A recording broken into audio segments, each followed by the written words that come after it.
Ex vicepresidente del Congreso, analista político. Doctor, bienvenido a WQ Noticias. Qué gusto conversar con usted esta mañana.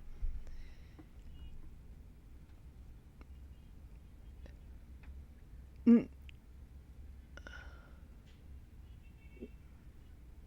Le saludaba Liz y un gusto verla por aquí porque todos los días lo veo por su canal.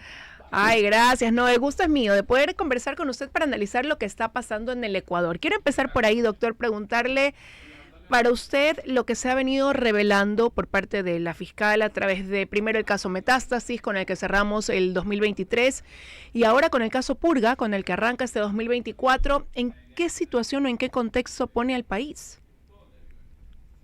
En un contexto muy especial que yo diría establece un punto de inflexión. Cuando las bandas criminales se tomaron el canal del Estado, de alguna manera el presidente Daniel Noboa le está diciendo la verdad al Ecuador. Si el presidente Noboa no declaraba un conflicto armado interno, lo más probable es que el Ecuador hubiese sido un segundo Haití. Significa eso, Uh-huh. que sobre la descomposición institucional del Ecuador y la penetración profunda de los tentáculos de la economía criminal en el narcotráfico, en el traslado ilegal de personas, en migración, en trata de blancas, en distribución de la cocaína, en la lucha por el mercado en barrios, colegios y escuelas, en minería ilegal, el Ecuador estaría en manos de las bandas criminales. El mayor desafío que tiene el Ecuador en este momento es o se impone el Estado de Derecho, la fuerza coercitiva del Estado, que es lo que garantiza la legitimidad o la estabilidad, o el Ecuador caía en manos de las bandas criminales. Todos los días tenemos noticias y esas noticias dicen que a pesar del testimonio de lucha que dan nuestras Fuerzas Armadas y Policía Nacional, siguen los secuestros, siguen las Uh-huh. detenciones, siguen las vacunas. Significa que las bandas criminales y la economía criminal se tomó el Ecuador luego primero de 10 años de convivencia con un régimen que los toleró y luego 4 o 6 años de contemplación y de indecisión. De tal manera que esa es la tarea esencial y fundamental. Y obviamente ella deberá tener complementariedad con una política social de equidad para que el joven pueda estudiar y trabajar y no verse condenado a ser reclutado por los criminales y las bandas del delito. Y claro, el caso Metástasis nos mostró el cómo quizás el país se ve captado por esta actividad narcodelictiva, pero el caso Purga nos muestra la realidad de la función judicial, sobre todo que era un remesón en la Corte Provincial del Guayas, ¿no? Y ante eso, se ve la descomposición institucional en esta función del Estado. Pero ¿hacia dónde nos debe llevar? Porque hoy lo que sucede en la Corte Provincial del Guayas, muchos se preguntan si no sucede en otras cortes del país.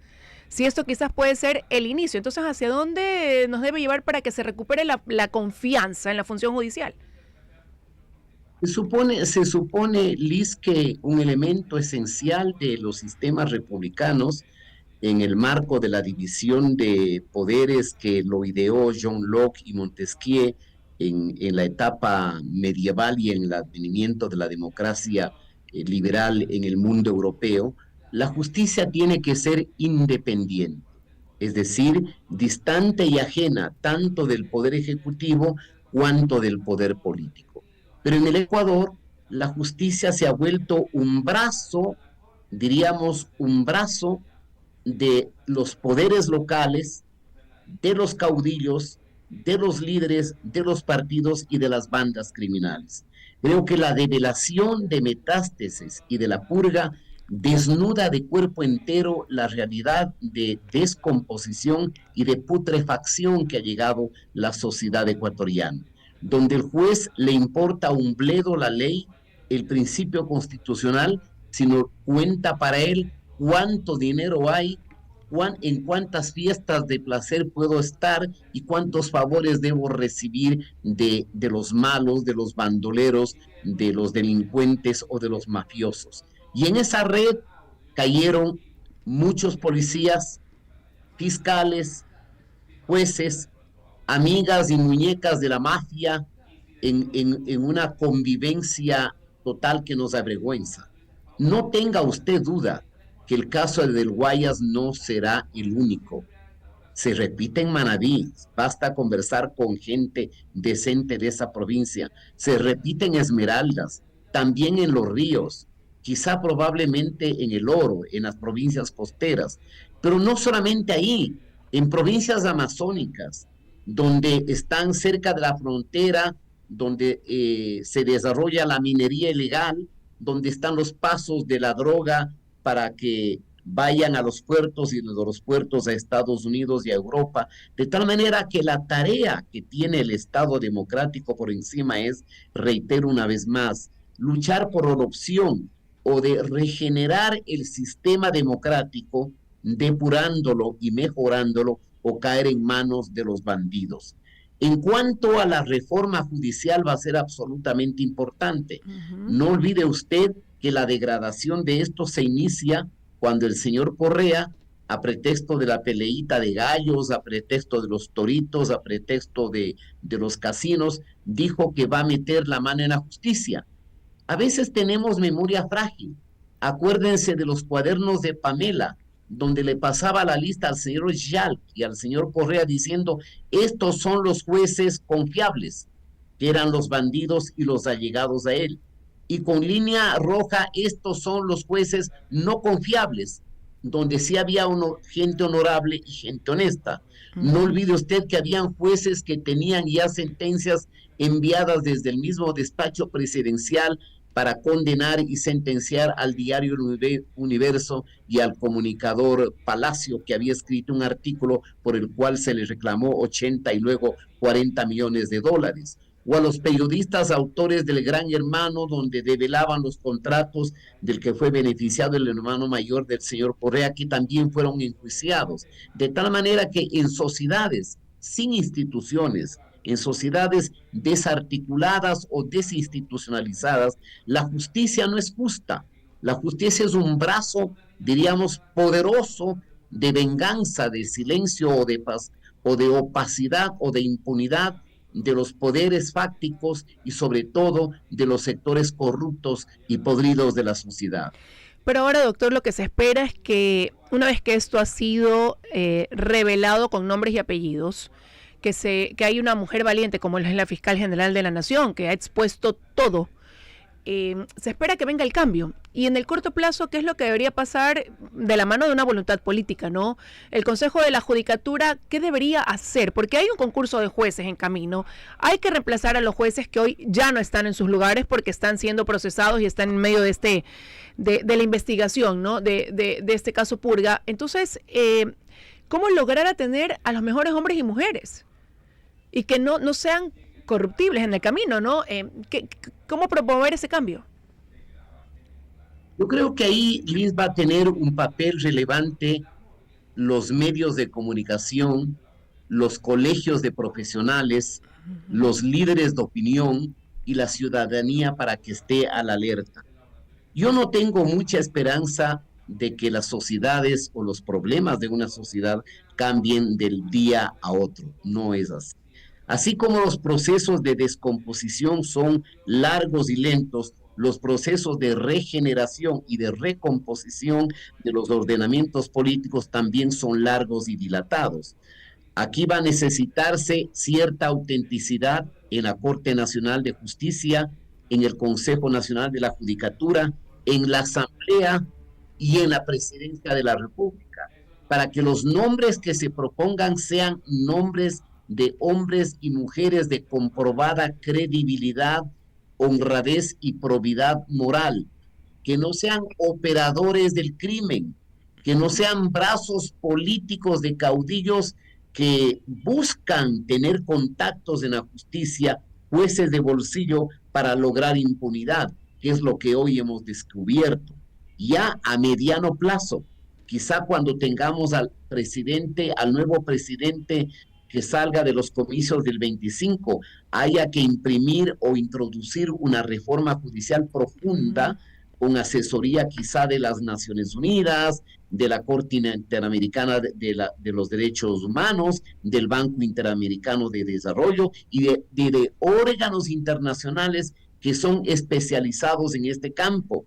Le cuento, cuando se produjo la metida de las garras, de la mano sucia de Correa en la justicia, en la consulta plebiscitaria del 2011, había un informe internacional donde denunciaban todas las trafacías y las irregularidades que había cometido el señor Jalk, que es uno de los responsables de parte de la podredumbre que estamos cosechando y viviendo con estupor.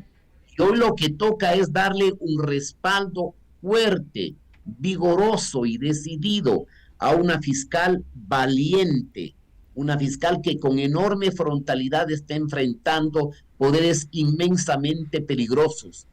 Y la propia fiscal ya le ha agradecido al presidente de la República por la custodia y los anillos de seguridad, y entiendo que la fiscal también tiene seguridad adicional en organismos internacionales de inteligencia, porque el problema de la economía criminal, el problema del narcotráfico y de los fenómenos que estamos viviendo no son propios del Ecuador, son fenómenos transnacionales, son problemas globales, y en consecuencia las soluciones también tienen que ser plurinacionales y globales, porque la misma violencia la está viviendo Haití, la está viviendo Rosario en Argentina, México, Perú, Colombia y a lo largo de toda Centroamérica.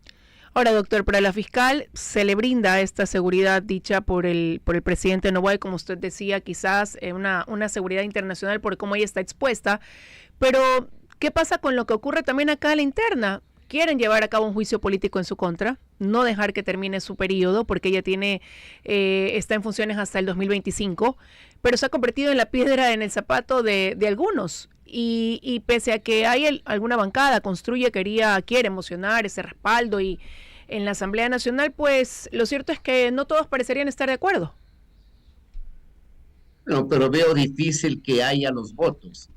¿Cuál es el grupo empeñado en destrozar a la fiscal general del Estado? Que en vez de condecorarla, apoyarla, reconocerla, quieren defenestrar y volar su cabeza. Con nombre y apellido, digamos, el correísmo. Hay una frase, un adagio popular que se dice, no hay mal que por bien no venga. ¿Cuál ha sido el mal del Ecuador? El de la corrupción y ahora el de la economía criminal. Hasta hace poco tiempo los ecuatorianos sabíamos de manera fehaciente que con poquísimas excepciones el movimiento caudillista que lidera el señor Correa es un movimiento dedicado casi a tiempo completo a la tarea de la corrupción.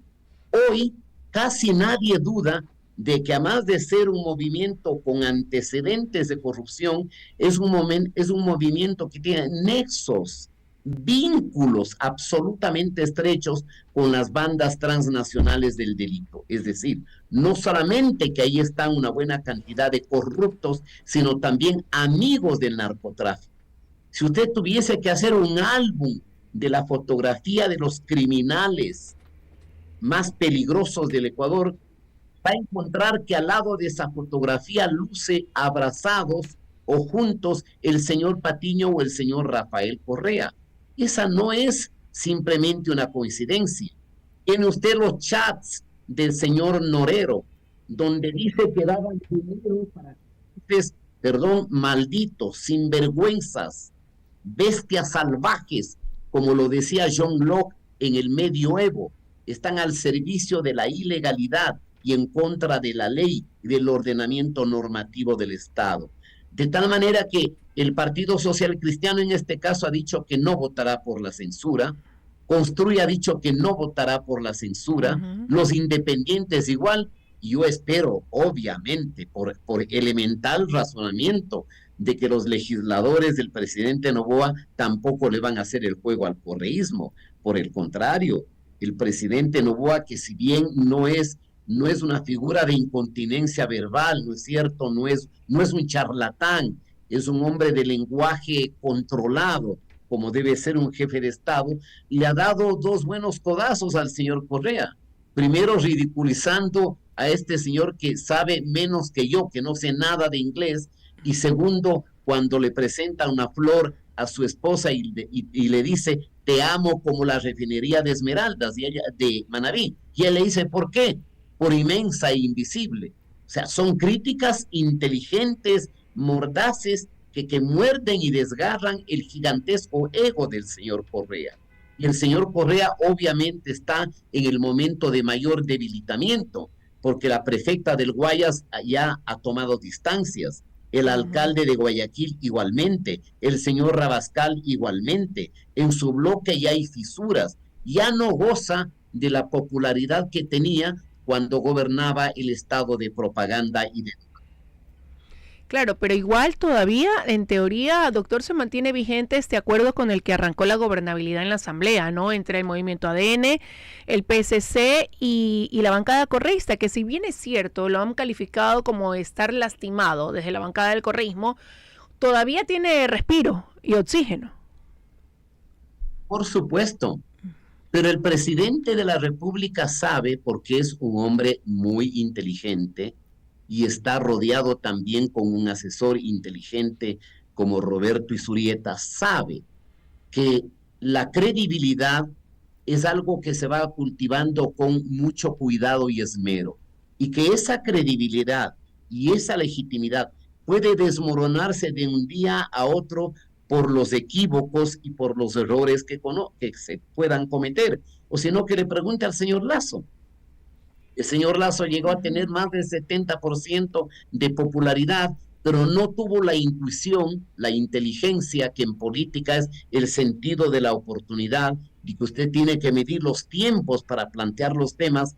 Si Lazo hubiese planteado una consulta popular en octubre del 2021, la historia habría cambiado, pero fue un gobierno fallido porque lamentablemente no se rodeó de gente inteligente, sino de unos cuantos muchachos que se dedicaban a hacer plata con acciones de opacidad, o si no, simplemente veamos pues el supuesto involucramiento de la banda de los albaneses, el rol presuntamente también de su cuñado, el asesinato del señor Cherres y ahora el señor Luque. Yo digo, así como el señor Glass es la caja negra de Correa, el señor Luque es otra caja negra. ¿De quién? Eso no lo sabremos, sino cuando confiese sus delitos. ¿Usted cree, doctor, que con lo que está el país conociendo a través de Metástasis y Purga, vamos a ser también testigos de un cambio?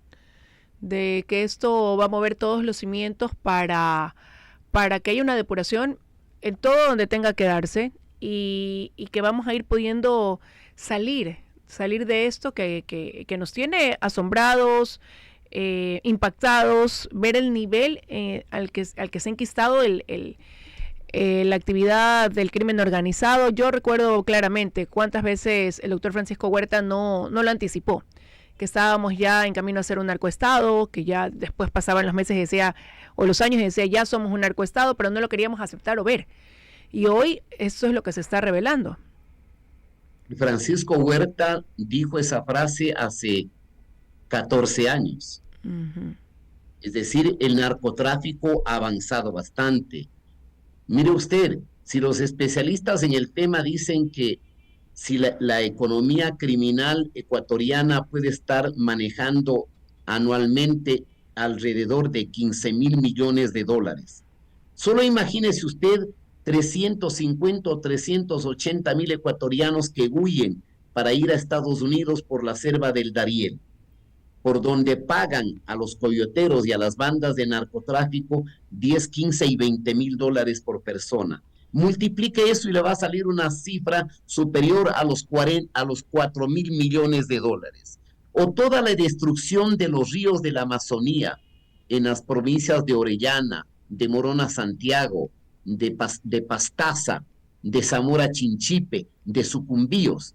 Toda la minería ilegal también es otra forma de lavado del narcotráfico en alianza con caudillos y políticos locales que se enriquecen. ¿Cómo explica usted que un candidato a la prefectura de cualquier provincia del litoral, que al año no va a ganar, en los 4 años no va a ganar más de 300,000, gastan en campaña 10, 15 o 20 millones de dólares. Es para garantizar el traslado de la droga, porque se pueden hacer los tontos en 2 o 3 embarcaciones y ahí sacarán 40 o 50 millones de dólares.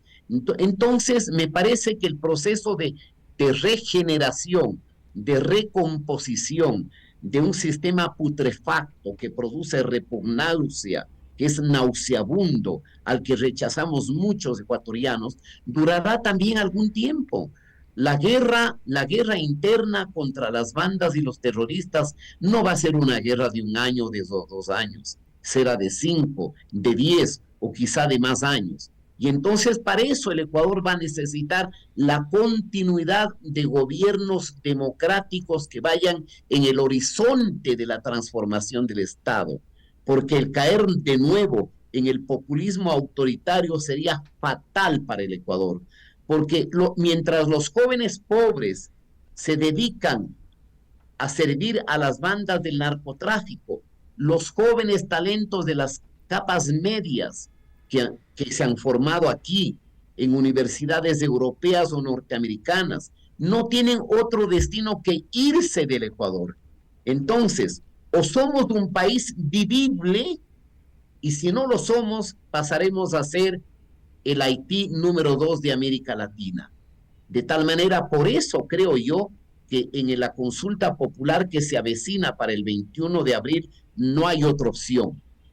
Yo diría, ahora sí, sí, de la pregunta A la K, que no implica solamente un apoyo al presidente Noboa, implica un apoyo al fortalecimiento del Estado, a darle mayor poder a las Fuerzas Armadas, a darle el instrumento de la extradición para que los delincuentes y los malos tengan miedo. ¿Por qué cree que el correísmo, la CONAIE, donde está el señor Isa que le hace juego a los malos de esta película, están por el no? Porque están obviamente en conexión con el mundo del delito. Los unos para enriquecerse, y en el caso del señor Isa porque cree que sembrando el caos va a cosechar como producto el comunismo indoamericano en el que está soñando. Está, por supuesto, loco, absolutamente enajenado, y ha perdido muchísimo prestigio al interior del movimiento indígena, el señor Isa. Bueno, es parte del análisis, doctor, y yo quiero agradecerle que haya estado esta mañana con sus criterios sobre cómo ve el Ecuador tras lo que ha sido revelado y se va revelando por la Fiscalía, donde todavía hay tela por cortar. Y este es un momento de inflexión y de quiebre, donde hay la necesidad de decisión política, pero también la falta o la necesidad de un acuerdo nacional que enrumbe al país, que vaya por ese cambio, ¿no? Quiero agradecerle, doctor, nuevamente que nos haya acompañado aquí en WQ Noticias. Ha sido un gusto conversar con usted. Muy amable, buenos días y que tengan un buen día. Muchísimas gracias. Igual usted, era el doctor Ramiro Rivera con nosotros, analizando las connotaciones de los casos Metástasis y Purga. Son las 9:03 de la mañana, Paul. Así es, tenemos más información a esta hora, 9 de la mañana con 3 minutos, 9 de la mañana con 3 minutos.